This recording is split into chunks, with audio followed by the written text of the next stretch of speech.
नमस्कार विद्यार्थ्यांनो, आता आपली द्वितीय घटक चाचणी सेकंड युनिट टेस्ट परीक्षा सुरू होणार आहे. त्यासाठी आपला सिलेबस पूर्ण झालेला आहे. पाठ क्रमांक 8 ते 11 परीक्षेसाठी येणार आहेत.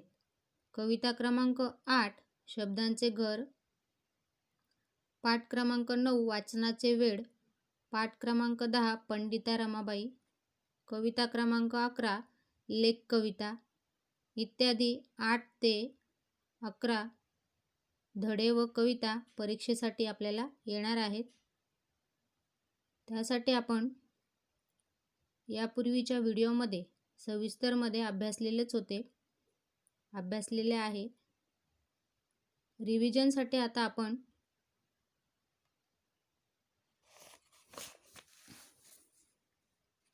कविता क्रमांक 8 शब्दांचे घर,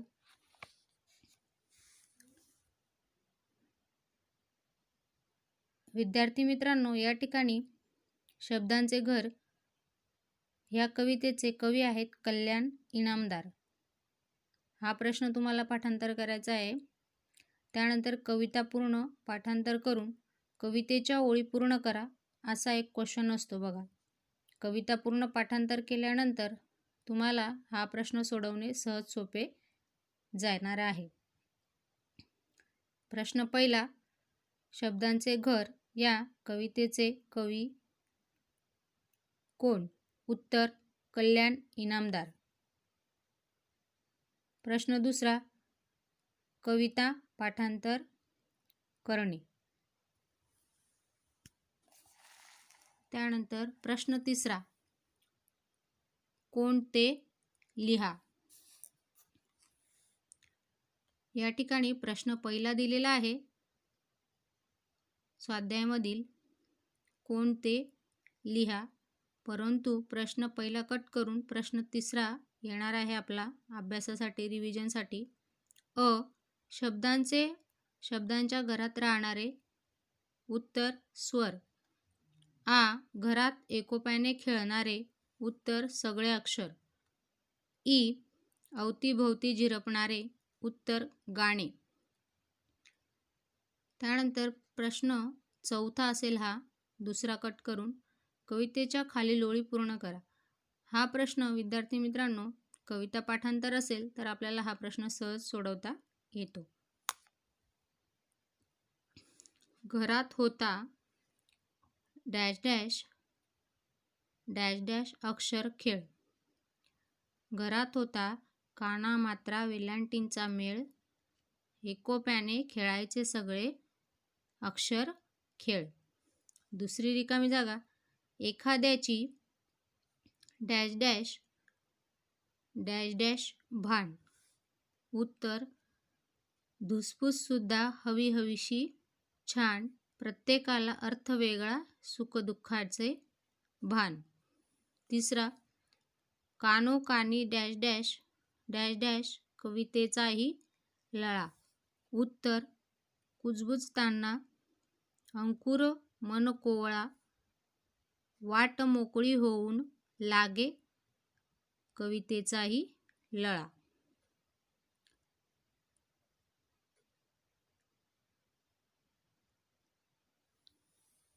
त्यानंतर या ठिकाणी हे काही प्रश्न दिलेले आहेत ते बघूया. पाठांतर करायचे आहेत विद्यार्थी मित्रांनो. या ठिकाणी जे प्रश्न मी घेते ते सर्व प्रश्न पाठांतर करायचे आहेत. त्यानंतर रिव्हिजन लिहून काढायचे आहे.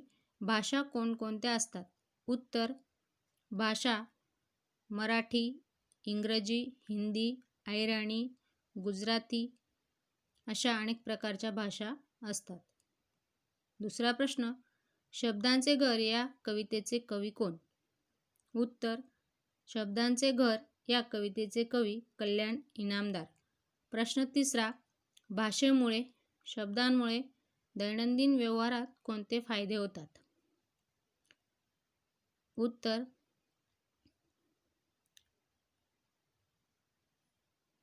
भाषेमुळे, शब्दांमुळे दैनंदिन व्यवहारात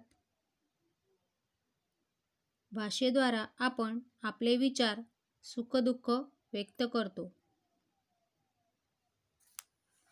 पुढचा प्रश्न खेळूया शब्दांशी. हा प्रश्न व्याकरण विभागात तसेच आपण गृहपाठात या अगोदर सोडवलेला आहे. रिव्हिजनसाठी खालील शब्दांपासून अर्थपूर्ण शब्द बनवा. विद्यार्थी मित्रांनो, इथे जंबल लेटर माहिती असेल तुम्हाला.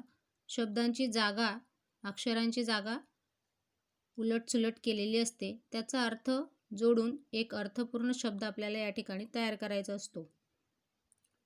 बघा, लांटिवे हा शब्द उलटा दिलेला आहे. अक्षरांची जागा बदलून अर्थपूर्ण शब्द वेलांटी तयार झाला. या ठिकाणी सफुधुस यापासून अर्थपूर्ण शब्द धुसफूस. त्यानंतर दुसरा रकुअ याचं उत्तर अर्थपूर्ण शब्द अंकुर. तिसरं कानी नोका याचा अर्थपूर्ण शब्द कानो कानी. कानो कानी याप्रमाणे. त्यानंतर चौथं नभा शब्द दिलेला आहे. अर्थपूर्ण शब्द भान. त्यानंतर पुढे पाचवा शब्द नाका. अर्थपूर्ण शब्द काना.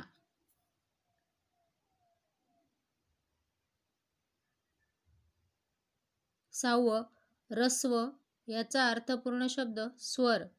सातवं रग त्याचा अर्थपूर्ण शब्द घर. याप्रमाणे पाठांतर करून लिहून काढायचे आहे. लिहिल्याने विद्यार्थी मित्रांनो तुम्ही अचूक लिहिता. व्याकरणदृष्ट्या लिहिलेलं तुमचं चुकणार नाही व सराव देखील होणार आहे. त्यासाठी पाठांतर व्हिडिओ काळजीपूर्वक ऐकून पाठांतर करून रिव्हिजन सोडवायची आहे. पुढचा प्रश्न खालील शब्दांना कवितेत आलेली विशेषणे लिहा. डॅश डॅश घर. डॅश डॅश घर. उत्तर सुंदर सुंदर घर. दुसरं डॅश डॅश स्वर. उत्तर हळवे हळवे स्वर. तिसरे डॅश डॅश अंकुर. उत्तर मनकोळा. चौथे डॅश डॅश वाट. उत्तर मोकळी वाट. या ठिकाणी काही अक्षरं दिलेले आहेत. अक्षरांपासून प्रथम अक्षर घेऊन त्याचा शब्द बनवायचा आहे. उदाहरणार्थ क कप कणिक. त्याचप्रमाणे म अ व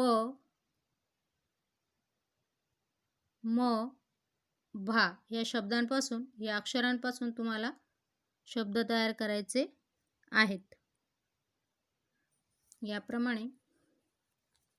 त्यानंतर पुढचा प्रश्न खालील शब्दसाखळी पूर्ण करा. विद्यार्थी मित्रांनो, या ठिकाणी शब्दसाखळी तयार करताना तुमच्या लक्षात आलेच असेल.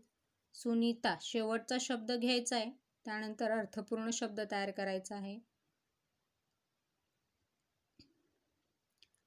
तारा राघवेंद्र.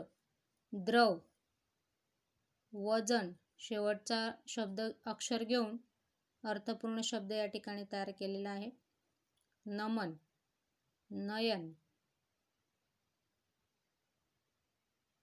याप्रमाणे शब्दसाखळी तयार करून लिहायची आहे. उदाहरणार्थ पुन्हा समजून घेऊया. सुनीता, तारा, राघवेंद्र, द्रव, वजन, नमन, नवल, लग्न, नवीन, डॅश डॅश. याप्रमाणे शब्दसाखळी वाढवत जाऊन पूर्ण करायची आहे. या ठिकाणी आपली कविता क्रमांक 8 शब्दांचे घर रिव्हिजन पूर्ण झालेले आहे. त्यापुढील रिव्हिजन खेळूया खेळ खेळूया. ज्याप्रमाणे आपण मागील प्रश्न बघितला त्याचप्रमाणे हा प्रश्न सोडवायचा आहे. क या बघा, क हा अक्षर घ्यायचा आहे. कप, काटा, किसनी, क्यू, कुसुम, कूट, केर, कैरी, कोपरा, कौल, कंठ.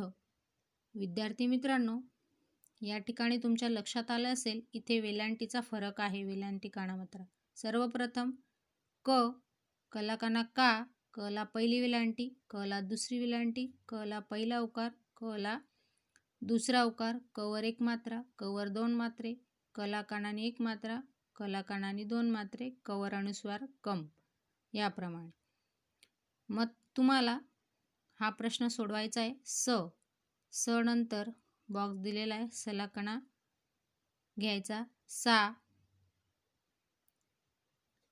साम, सामन, साम. त्यानंतर पहिली वेलांटी घ्यायची आहे.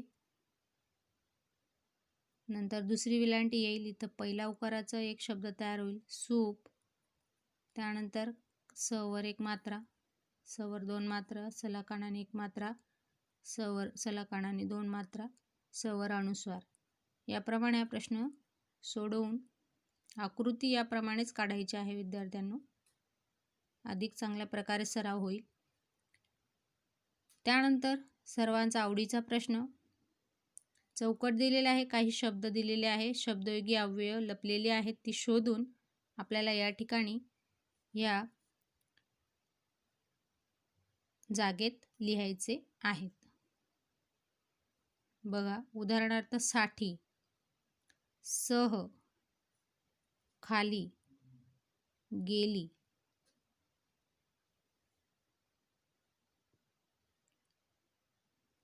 कप, कड, मोर. याप्रमाणे शब्दयोगी अव्यय लपलेले आहेत, ती शोधून या ठिकाणी आपल्याला लिहायची आहेत. हे प्रश्न सोडवताना विद्यार्थी मित्रांनो अशाच आकृतीत काढून सोडवायचे आहेत.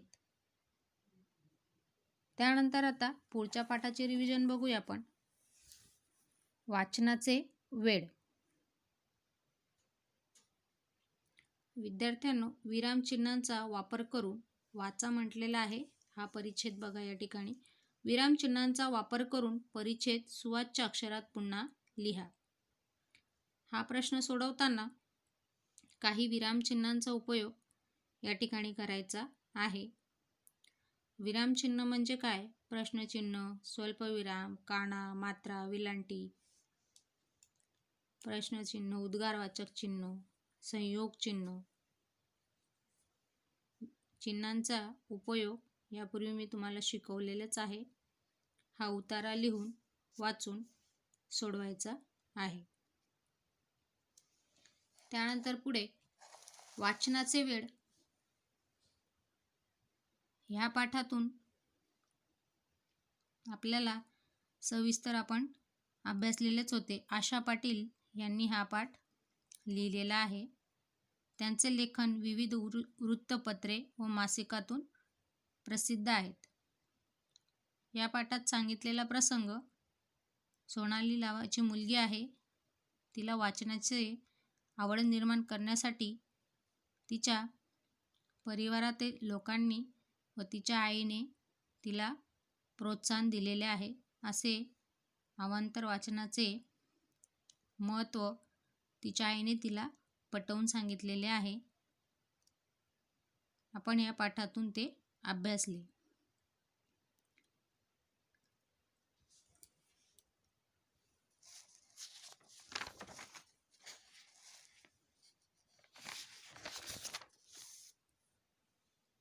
पहिली रिकामी जागा.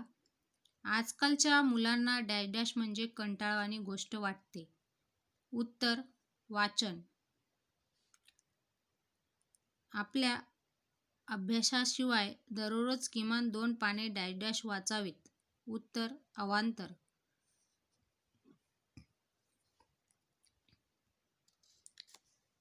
आईने तिच्या घरातल्या साऱ्यांपुढे डॅश डॅश केल्यामुळे तिचा आनंद गगनात मावत नव्हता. उत्तर कौतुक. सोनालीचा डॅश डॅश बदल सर्वांना आनंद देणारा होता. उत्तर आमूलाग्र. सोनालीला प्रोत्साहन देण्यासाठी बाबांनी तिच्या वाढदिवसाला एक छानसे पुस्तक तिला भेट दिले. त्यानंतर शेवटची रिकामी जागा. सोनालीला आता डॅश डॅश असे सांगण्याची गरज उरली नव्हती. उत्तर पुस्तक वाचत जा. कोण कोणास म्हणाले. पहिला प्रश्न. सोनाली, मला एका शाळेत पाहुणी म्हणून बोलवलं आहे.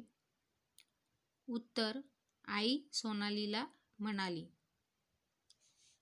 दुसरे कोण कोणास म्हणाले.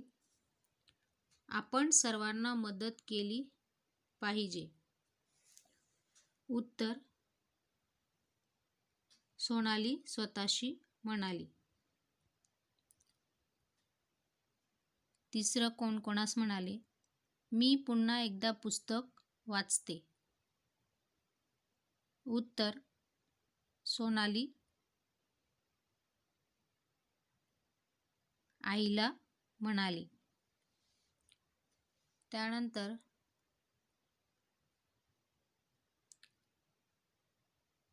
स्वाध्यायामधील प्रश्न रिव्हिजन. प्रश्न पहिला. खालील प्रश्नांची 1-2 वाक्यात उत्तरे लिहा. सोनालीने काय करावे असे आईला वाटत होते. उत्तर आपल्या अभ्यासाशिवाय दररोज किमान 2 पाने अवांतर वाचावीत. आ. सोनालीच्या घरातील सर्वांना तिच्याकडे पाहून नवल का वाटले होते.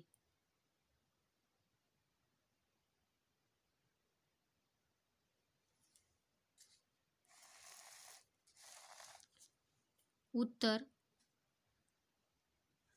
1-2 कथांनंतर पुढच्या कथेत काय आहे हे पटकन आठवेनाच. तिने आईला मी पुन्हा एकदा पुस्तक वाचते म्हणून सांगितले. असे सांगताच घरातील सर्वांना तिच्याकडे पाहून नवल वाटत होते.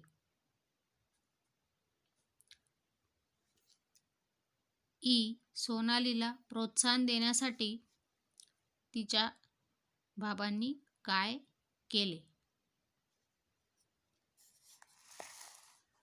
सोनालीला प्रोत्साहन. उत्तर सोनालीला प्रोत्साहन देण्यासाठी बाबांनी तिच्या वाढदिवसाला एक छानसे पुस्तक तिला भेट दिले. सोनालीने आईला कोणत्या प्रकारे मदत केली. उत्तर सोनालीने आईला कोणत्या प्रकारे मदत केली. आईने तिला दिलेल्या पुस्तकात छोट्या छोट्या कथा होत्या. नुसत्या कथांची नावे वाचून कोणती कथा निवडावी हे तिला कळेना. शेवटी तिने नाईलाजाने एक एक करून जवळजवळ 10 कथा वाचल्या. अवघ्या 1-1.5 तासात सारे पुस्तक वाचून झाले. खरे तर प्रथम तिला हे फारच कंटाळवाणे वाटले होते. पण जसजशी ती पुस्तकातल्या कथा वाचू लागली तसतशी तिला पुढची कथा काय आहे, त्यात काय लिहिले आहे याविषयी उत्सुकता वाटू लागली. त्यानंतर तिने पुस्तक केव्हा संपवले हे तिला देखील कळाले नाही व त्यातील एक योग्य गोष्ट तिने निवडून ही आईने सांगावी असे तिने आईला सांगून मदत केली.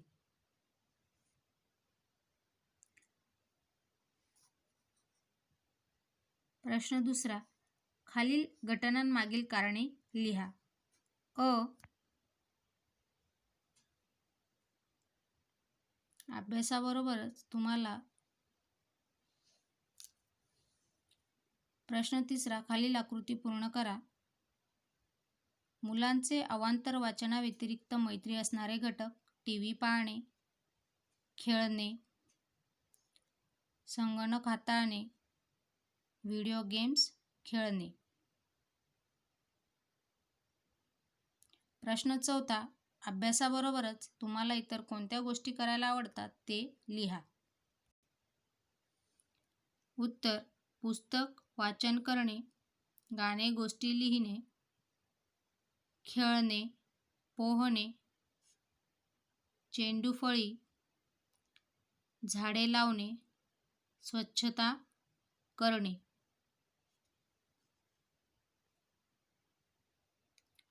अ. खेळूया शब्दांशी. खालील वाक्यप्रचारांच्या अर्थाचा योग्य पर्याय निवडा व लिहा. अ. सफल होणे. उत्तर: यशस्वी होणे. आ. नोंदी करणे. उत्तर: लिहून ठेवणे. आनंद गगनात न मावणे. खूप आनंद होणे. नवल वाटणे. आश्चर्य वाटणे. खालील शब्दांचा वाक्यात उपयोग करा. आमूलाग्र, शाबासकी, अवांतर. विद्यार्थी मित्रांनो, शब्दाचा आपल्याला वाक्यात उपयोग करायचा आहे. एका शब्दाचा वाक्यात उपयोग या ठिकाणी तुम्हाला करून दाखवला आहे. तुम्हाला इतर 2 शब्दांचा वाक्यात उपयोग करून लिहून काढायचं आहे. आमूलाग्र. दिनेशने स्पष्ट वाचनाचा सराव करून स्वतःमध्ये आमूलाग्र बदल घडवला. आमूलाग्र म्हणजे मोठ्या प्रमाणात. आमूलाग्र या शब्दाचा अर्थ मोठ्या प्रमाणात. वाक्य आहे ना, दिनेशने स्पष्ट वाचनाचा जो सराव केला होता स्वतःमध्ये, त्यामुळे त्याने मोठ्या प्रमाणात बदल घडवून आणला. शाबासकी. राधाला बाईंनी छान चित्रे काढले म्हणून शाबासकी दिली. मीनू नेहमी अवांतर पुस्तके वाचत असते.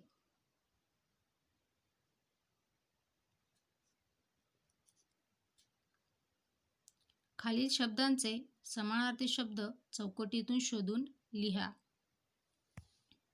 विद्यार्थी मित्रांनो, या ठिकाणी शब्द दिलेले आहेत. बक्षीस, यश, गोष्ट, मदत, आवड. या शब्दांचे समानार्थी शब्द आपल्याला या ठिकाणी या पिवळ्या बॉक्समधील चौकटातून शोधून लिहायचे आहे. बक्षीस म्हणजे पारितोषिक. या ठिकाणी बाजूला लिहिलेलं आहे बघा, बक्षीस, पारितोषिक. दुसरा शब्द शोधायचा आहे आपल्याला यश. यश, विजय. यशचा समानार्थी शब्द विजय. तिसरा आहे गोष्ट म्हणजे कथा. गोष्ट म्हणजे कथा. ही मदत. मदत म्हणजे सहाय्य. समानार्थी शब्द मदत, सहाय्य. उ. आवड. उत्तर रस. याप्रमाणे या ठिकाणी आपल्याला समानार्थी शब्द चौकटीचे शोधून लिहायचे आहेत. पुन्हा एक वेळा रिव्हिजन करूया. अ. बक्षीस, पारितोषिक.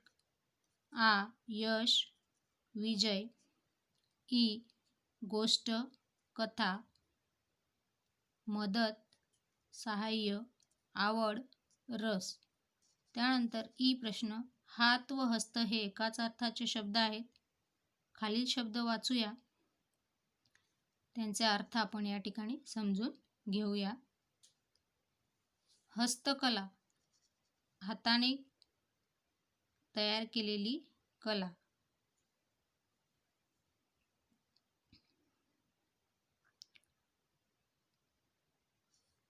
हस्ताक्षर, हँडरायटिंग म्हणतो ना आपण, त्याला हस्ताक्षर असे म्हणतात. हाताने सुंदर अक्षर लिहिणे. हस्तांदोलन, हँडशेक. हात कंकण, कंकण म्हणजे गोलाकृती बांगडीचा आकार असतो त्याला हात कंकण असे म्हणतात. हातखंडा म्हणजे हाताला काही गोष्टींची लिमिट असणे. हातमोजे, हातात घालायचे हातमोजे. हस्तक्षेप म्हणजे अडथळा निर्माण करणे. चला तर विद्यार्थी मित्रांनो, इथे आपण थांबूया. व्हिडिओ काळजीपूर्वक बघून रिव्हिजन करायची आहे. धन्यवाद.